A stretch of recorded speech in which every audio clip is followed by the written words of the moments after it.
میرے غوث پاک جیلانی رضی اللہ تعالیٰ عنہ تقریر کر رہے تھے تو بارش آ گئی، 70,000 کا مجموعہ، اور بغیر سپیکر کے تقریر، اور جیسی سمجھ پہلے بیٹھے آدمی کو آ رہی ہے ویسی آخری کو بھی آ رہی ہے۔ بارش آ گئی، بارش، اور جل تھل می برسنے لگا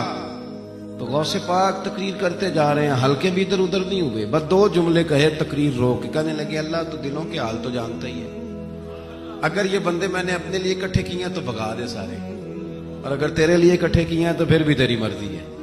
لوگ کہتے ہیں یہ 2 جملے تھے کہ کمال تھا، پھر بغداد سارے میں بارش ہوتی تھی پر وہاں نہیں ہوتی تھی جہاں غوث اعظم کی محفل ہوتی تھی، پھر نہ بادل بھی ذرا ہٹ کے برستا تھا کہ یہاں سے ہٹ کے برسو، یہاں شیخ عبد القادر جیلانی لوگوں کو مصطفیٰ کا دین پڑھا۔